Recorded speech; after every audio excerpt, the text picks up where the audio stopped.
Hello everyone, good afternoon. কেমন আছেন সবাই? আশা করি সবাই খুব ভালো আছেন, আর আমিও ভালো আছি। আমার আরও একটি নতুন ভ্লগে আপনাদের সবাইকে স্বাগত জানাই। আজকে হলো রবিবার, আর দুপুর 1:30টা মতো বাজে। দুপুরবেলা সমস্ত কাজকর্ম প্রায় শেষ, রান্নাও হয়ে গেছে, রান্নাঘর পরিষ্কার, সমস্ত কিছু কমপ্লিট। কাচা ধোয়া ছিল, যেগুলিকে এখন ছাদে মেলে দিয়ে এসেছি। আর এখন যাব স্নান করতে। ওদিকে সোনা পড়ছে, ও পড়তে থাকুক, আমি স্নান করে পুজোটা সেরে এসে তারপর কিন্তু ওকে দুপুরবেলায় লাঞ্চ করাবো, মানে আমি আরও একসাথেই লাঞ্চ করব। চলুন তাহলে এখন স্নানটা সেরে নিই, তারপরে কিন্তু পুজোটা সারতে হবে। কারণ আপনাদের তো বললামই, আমার শাশুড়ি মা এখন বাড়িতে নেই, উনি গেছেন আমার ননদের বাড়ি। উনি ওখানে কিছুদিন থাকবেন, তারপরে আসবেন। তো যাই হোক, আজকে অনেক দিন পর একটা শাড়ি পরার ইচ্ছে হলো।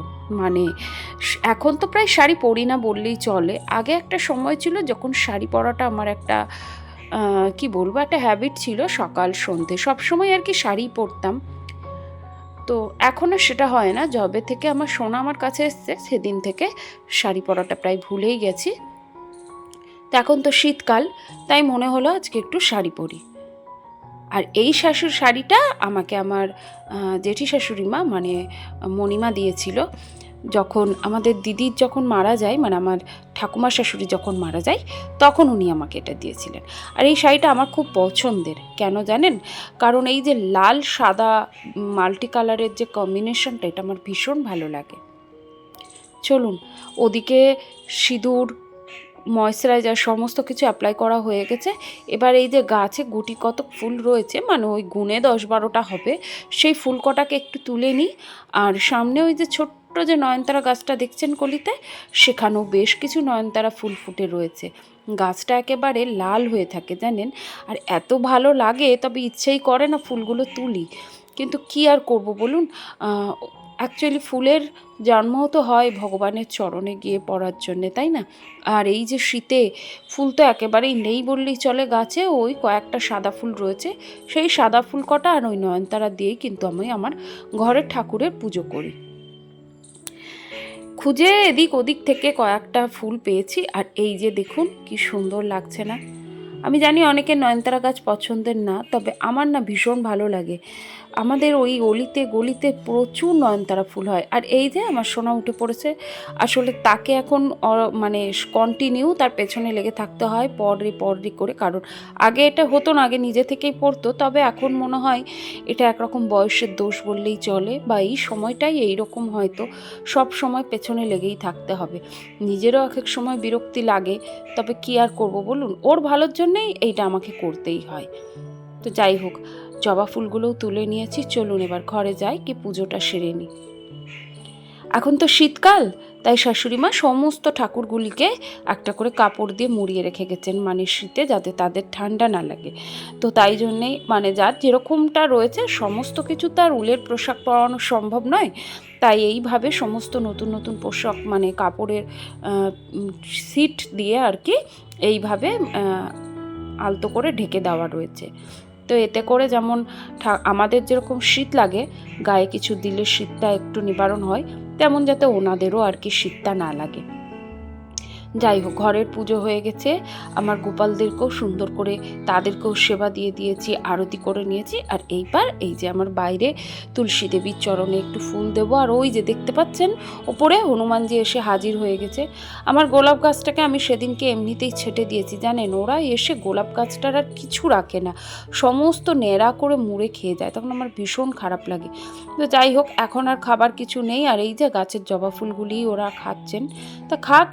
চলুন, পুজো তো হয়ে গেছে, এইবার আমরা মা মেয়েতে আর কি একটু দুপুরের খাবারটা খেয়ে নিই। সোনা আমার জন্য ওয়েট করে বসে আছে, খাচ্ছে না। আর আজকে তো রবিবার, দুপুরে লাঞ্চে ছিল আজকে ওই ডাল, বেগুন ভাজা, আর সাথে রয়েছে চিকেন। তবে ডালটা আজকে করিনি, ডালটা গতকালকেরই ডাল রয়েছে, একটু ভেজ ডাল ছিল, আর সেটাই গরম করে নিয়েছি, সাথে বেগুন ভাজা আর ওই যে চিকেন। তো আমার সোনার জন্য চিকেনটা একটু অন্যরকম করে করা হয়েছে, মানে ধনিয়া চিকেন যেটা, সেটা করে দিয়েছি। তাই সে বলেছিল আমাকে 2টো রুটি করে দিতে, তাই ওই যে রুটি করে দিয়েছি, সে রুটি দিয়ে খাচ্ছে, আর আমি এখানে ভাত খেয়ে নিচ্ছি। তাহলে চলুন এখন দুপুরবেলায় লাঞ্চটা কমপ্লিট করে ফেলি।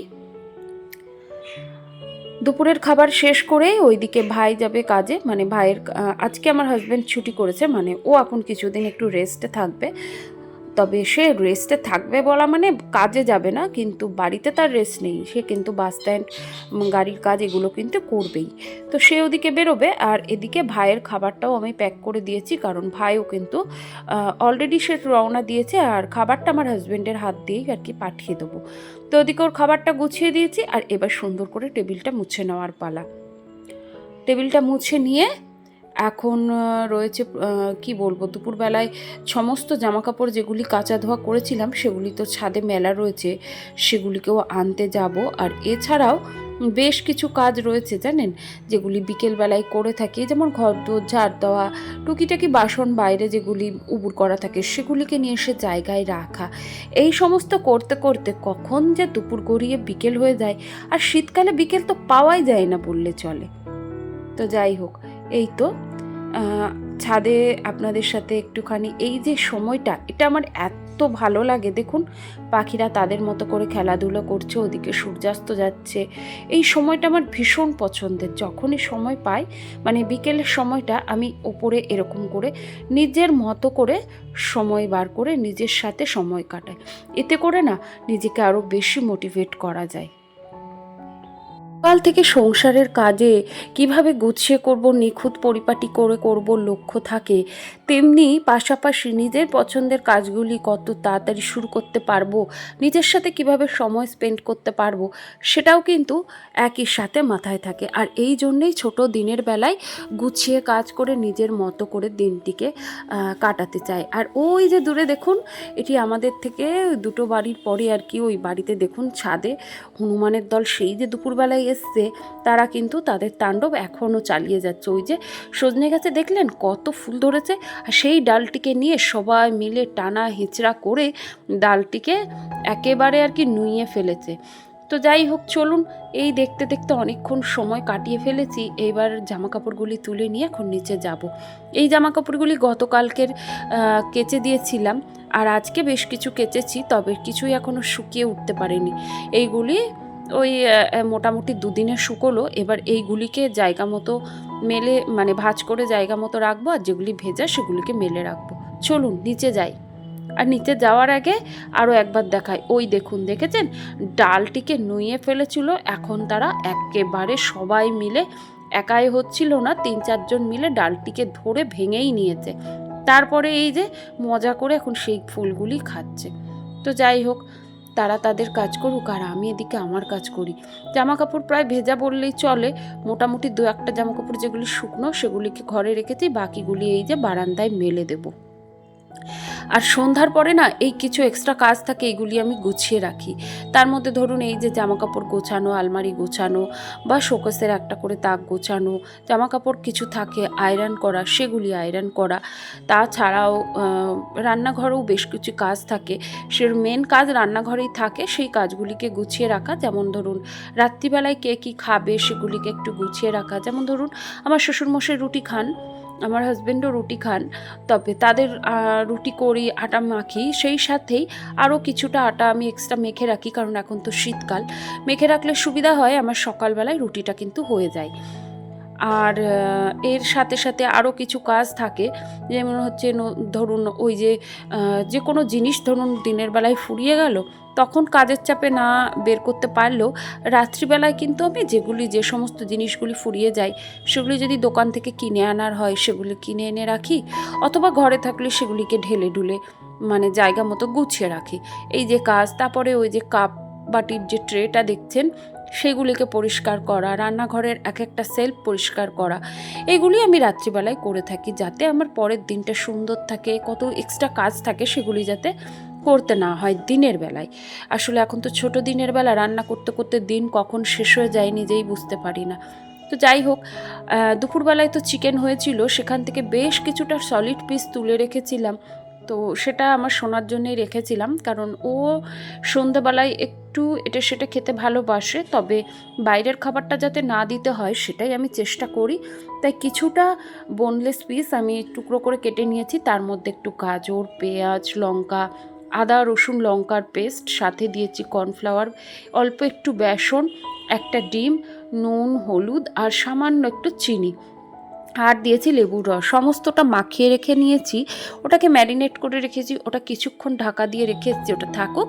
তারপরে ভাবলাম ড্রেস চেঞ্জ করে হাত মুখে সাবান দিয়ে ধুয়ে তারপরে এই যে এখন চলে এসেছি ঠাকুর ঘরে, দিতে হবে সন্ধ্যা।